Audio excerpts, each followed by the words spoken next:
I am really excited to welcome on our guest of the night.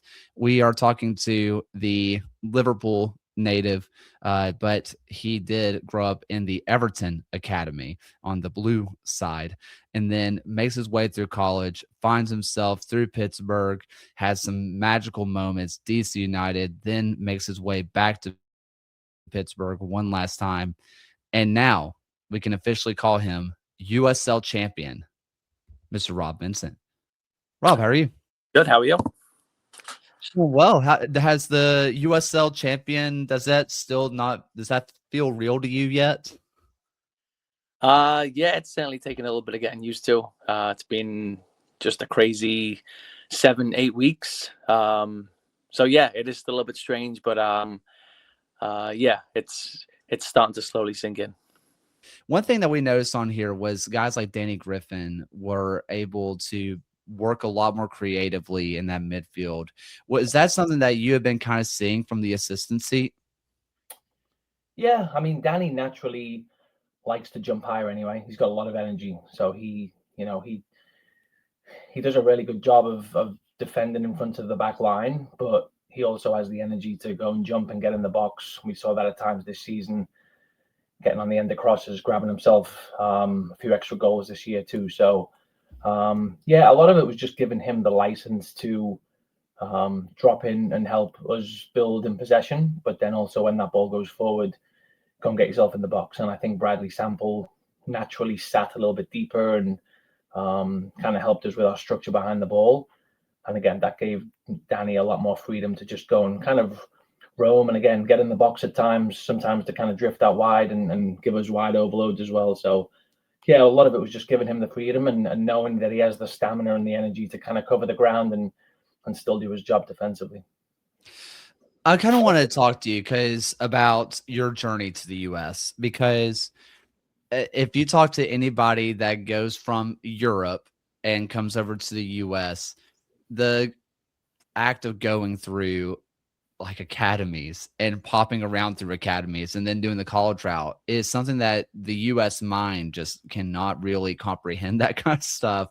So you make your way through the Everton Academy, then you go through Crew, Alexandria, then you end up in Stockport before you come over to play college soccer. What was that youth experience like, popping around from club to club? Yeah, I guess it's probably quite a normal journey, I think, for a lot of English players. You know, you're trying to, you find yourself in an academy setup. I mean, you're quite lucky to land in one of those, but I was fortunate enough to be with Everton for a few years when I was younger. And then, they're constantly looking for the best players in the area. So, when I left Everton, then it was on to Crew. I spent the most time with Crew, and they're, well-renowned academy in the UK. Obviously not a huge club, but produce a lot of professional players. So I was very fortunate there to work under some fantastic coaches. Steve Holland, who was the England assistant manager for the last World Cup, was one of my youth coaches. Ray Walker, who played for Aston Villa, I know. Dario Gradi, who's a famous kind of lower league coach in the UK. And then a couple of younger professional guys who have gone on to have kind of really strong coaching careers now too. So I was very lucky. I don't remember a ton about those training sessions and necessarily, I was, 13, 14 years old. But I do know that I was probably getting a very good education at the time. Yeah, on to Stockport when I was about 16, 17. You're just trying to turn professional. And then when those dreams are dashed, then you start looking for what's next. So for me, it was always going to be, do I play semi-pro? Do I keep trying to crack my way into the professional game in England? Or, I had opportunities to kind of further my education, keep playing soccer in the US. And yeah, that just really appealed to me. I'd always kind of dreamt of coming and living in the US. Didn't know that was going to be a long-term thing, but certainly wanted to try college soccer and yeah, always held on to that dream of playing professionally. So yeah, it was an exciting time to try and pursue something new. Well, you mentioned you're breaking into the college soccer scene. You go to the University of Charleston in West Virginia, not South Carolina, but you went Division II and you were an All-American. You were in the national tournament. You won, I think it was the conference championship every single year you were there. Yeah. What, comparing it to the academy systems in the England, and then comparing it to, again, college ball, how are they similar? How are they different? More different in a lot of ways. I think definitely took a little bit of getting used to the short seasons.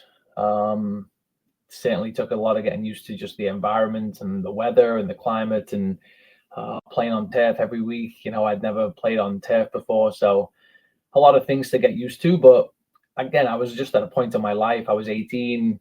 I'd kind of gone through the disappointment of not turning pro, so I was just kind of enjoying life, enjoying playing soccer again. All of a sudden had 23 new guys who I lived on campus with and became really good friends with. And it was also just a really exciting time for that program in Charleston. Chad Dernberger was in his, I think, second year as coach, and was on his way to building something really special. And I think you see now the powerhouse that Charleston's become. I'm very proud to say that I was kind of there at the kind of early stages of that. Like you say, we won 4 straight conference championships, had a couple of tournament runs, never got past the Elite Eight. Chris Grassi came in my junior year, took the program even further.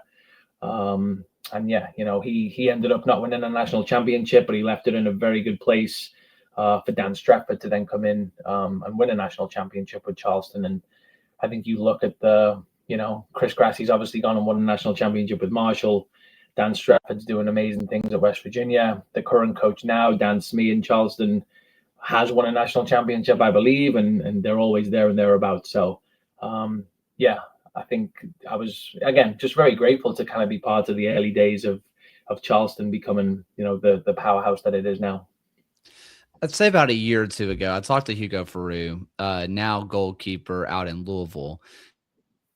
And when I talked to him about his journey over to the U.S., he talked about the language barrier of being French and not speaking English. And now he's having to take college classes in English and all this other kind of stuff. Obviously, that's a bigger cultural difference than you coming over with you speaking English, but you are coming from a larger metropolitan area in Liverpool, and then now you're going to a smaller town in West Virginia. Like, what was the culture shock like for you? It was a little bit of a shock. I mean, like you say, West Virginia is definitely a little different, a little kind of slower paced, but I really liked it. And again, you're on campus, so you're surrounded by your teammates and your friends. So you're just kind of in that little kind of closed off space. So I enjoyed it. I had to get used to kind of going to regular classes again. I hadn't done that for a couple of years. Being 17, 18, doing my apprenticeship with Stockport, I wasn't really doing a ton of schooling. So had to get kind of used to that again.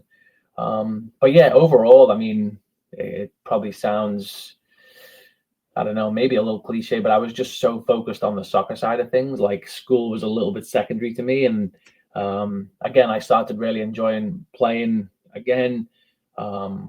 And just kind of, I don't know, it kind of set me back on my path to trying to be a pro. So, very quickly that became the goal again. And I was having success both as a team, but also individually.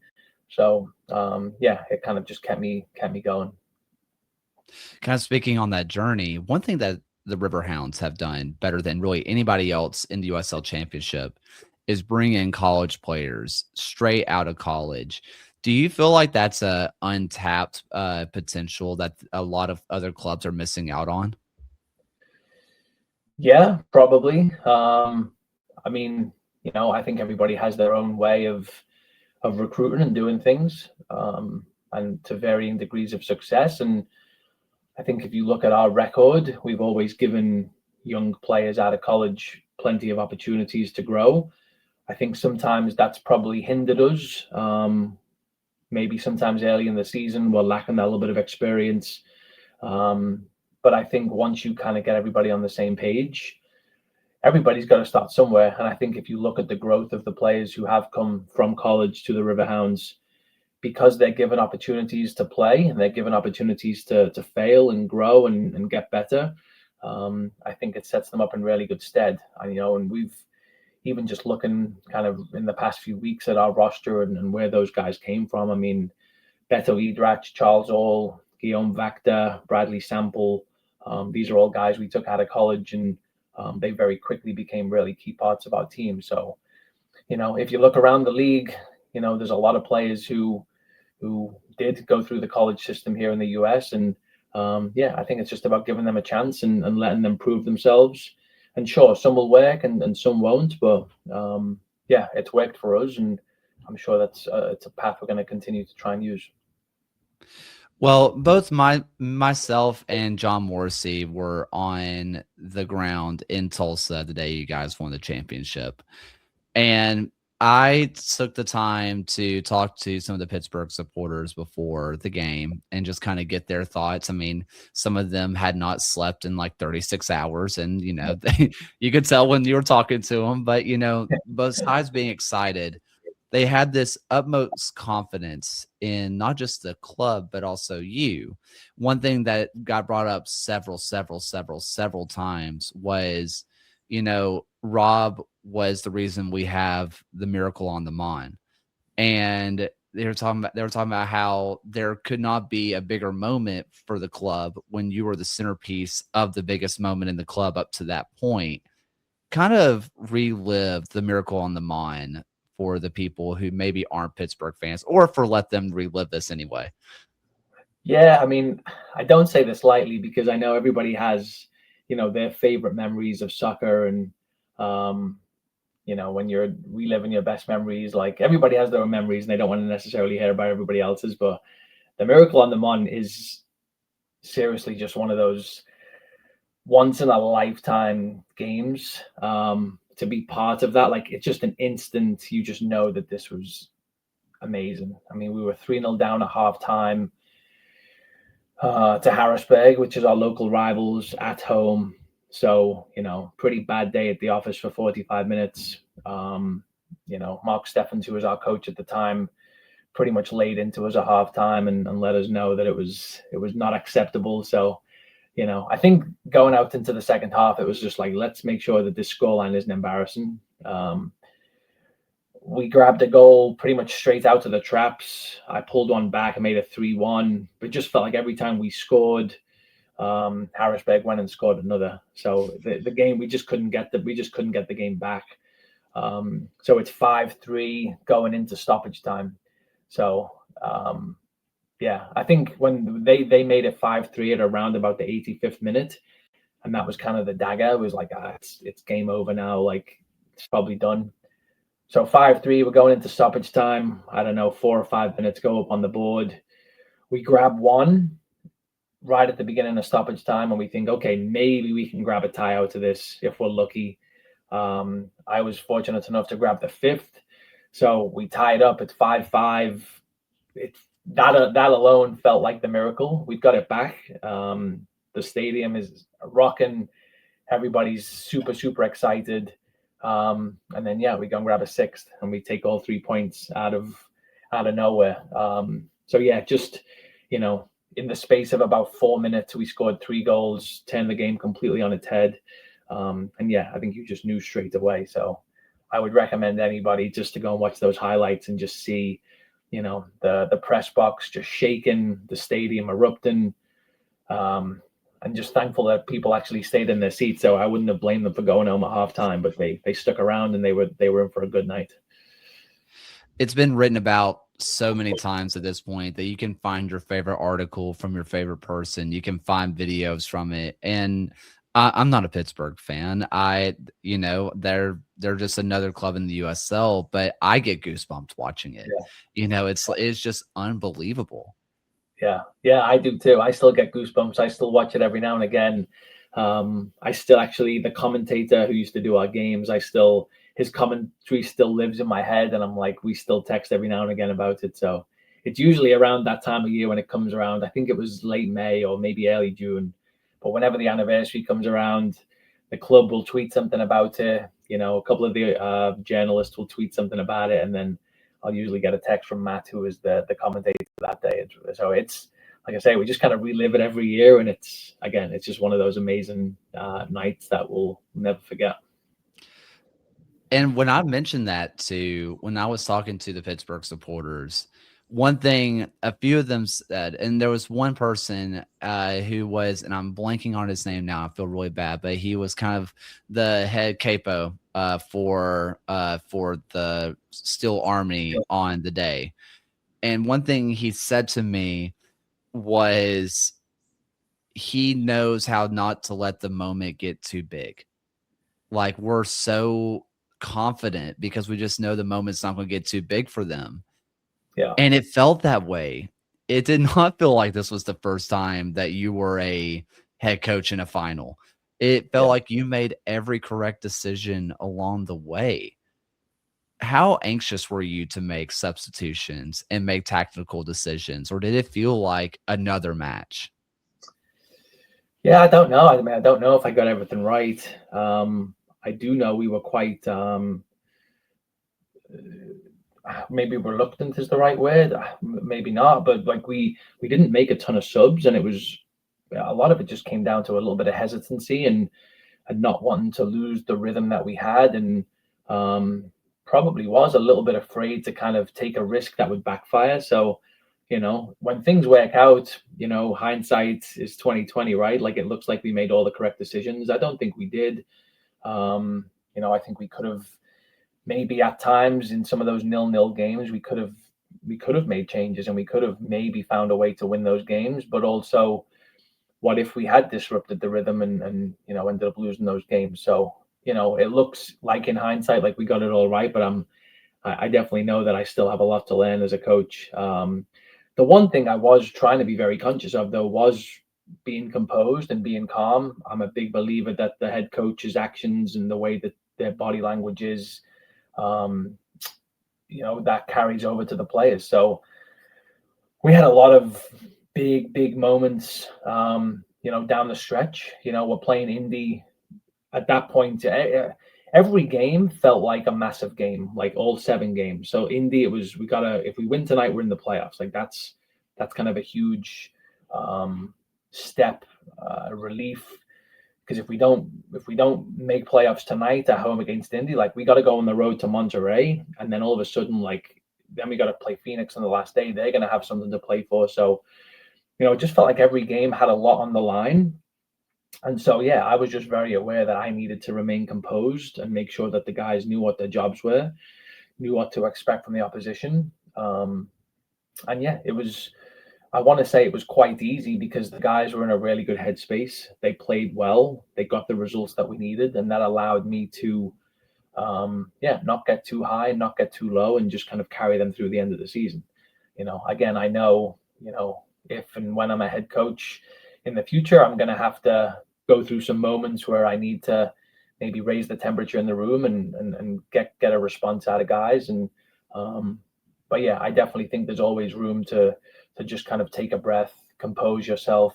And yeah, definitely in those penalty shootouts, in those overtime periods, especially in the final, you know, the last thing you want to see is your coach kind of jumping up and down on the sideline and freaking out and looking like he's panicking. So yeah, it was about staying calm and trying to make the best decisions. And I think sometimes the decision not to make substitutions and just make very small tweaks here and there probably was the right thing to do, because the guys who were out there were doing a fantastic job, and they were fit enough to play long stretches of minutes. So yeah, again, hindsight is 2020, and we won a championship, so everything looks great. Well, one of the question marks I had during the game was when you took out Augie Williams for Jackson. Yep. And at that point, Augie had looked great. He had missed some chances, yes, but he was getting into good positions. He was linking up play well, and he's just an experienced player, one of the best strikers this league's ever seen. And then come the penalty shootout, who's the very first person to step up? It's the person that you take Augie off for. Yep. And it's one of the most confident penalties you saw on the night. And that was a real moment for me of like, okay, that worked. Like that, that move immediately paid off in that moment. And yes, it took about 20 minutes to get there, but that was like like I was sweating that one for you. Yeah. Yeah, again, hindsight's 2020. So if Bertan would have missed, and I'm sure people would have been asking why Augie wasn't on the field. I know Augie was disappointed to come off for that second overtime period.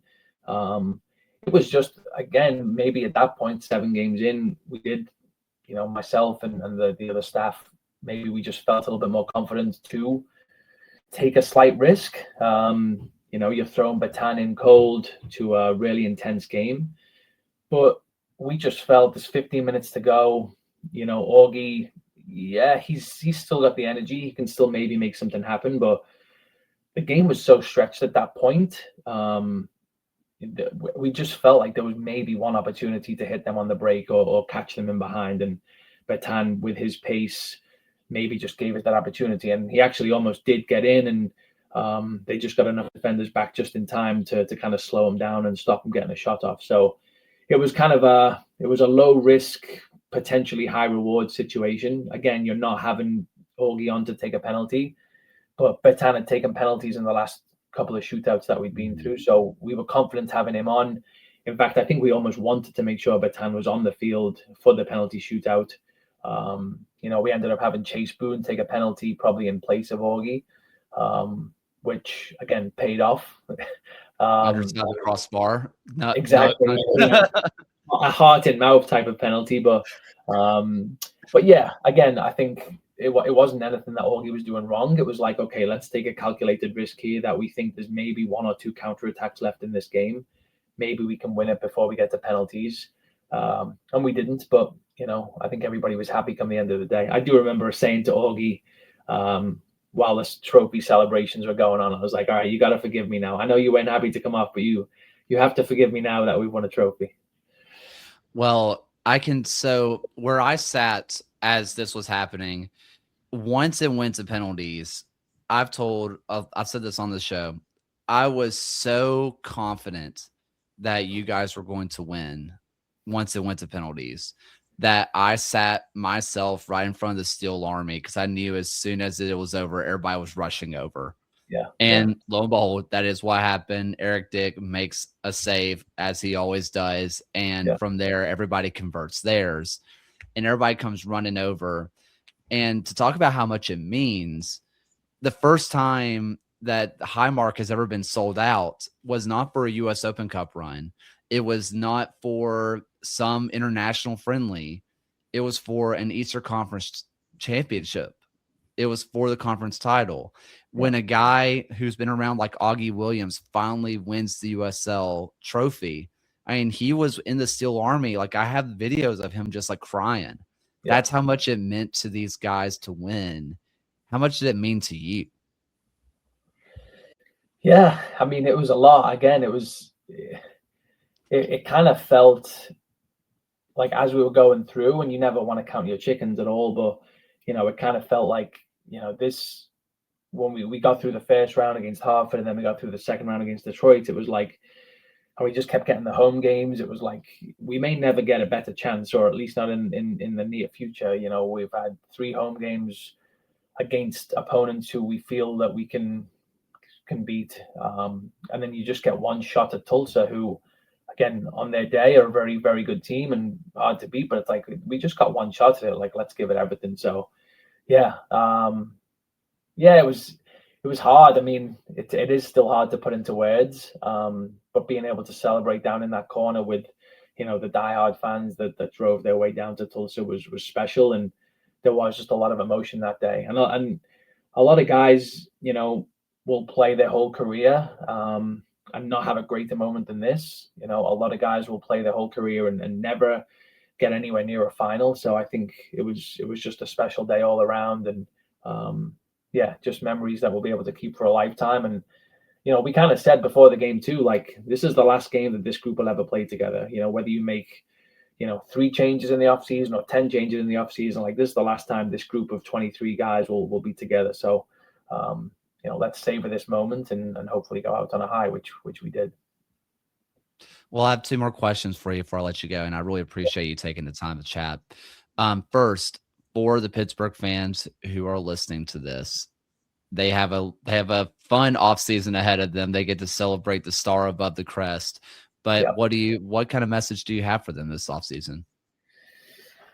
Yeah, I mean, there's going to be changes as always. I mean, that's the nature of the league, I think, but also the nature of this club in recent years has just been there has been, you know, a little bit of turnover to deal with each year, and I think some of that has already, you know, come out in the past couple of days. But we'll I don't want to say rebuild. I don't think it's a rebuild. I think there is going to be plenty of guys coming back, plenty of starters coming back. So yeah, I think it's going to be an evolution, and yeah, we have a trophy and a championship to defend now. So I think that's certainly going to be the mindset going into next year. We obviously finished fourth. I think that's probably the minimum in terms of what we should be aiming for each year, getting that home playoff game.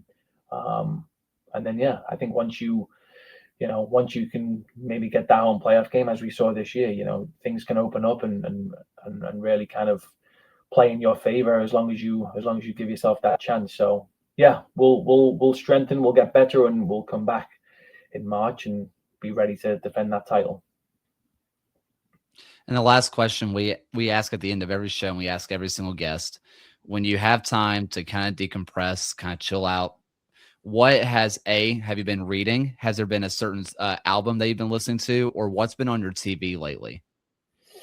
Oof. Okay, so I'll go back to front on that one. So TV, we've actually been watching. My wife and I have been watching the Harry Potters all the way through. So we're actually on the fourth one right now. So we're doing that all the way through. It's almost kind of become a little bit of a Christmas tradition.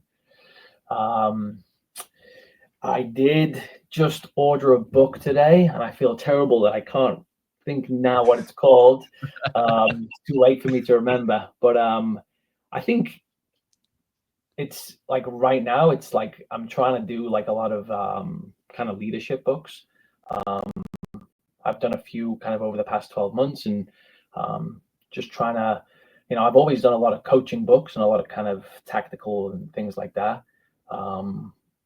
But I've really started to realize that a lot of what's needed now from the modern day coaches, those leadership qualities and being able to manage groups and things like that. So I did just order a book, and I'm excited to read it, but I can't think of the name off the top of my head. It was recommended to me, and it was just like a buy on Amazon straight away. Like I trust the person who recommended it to me.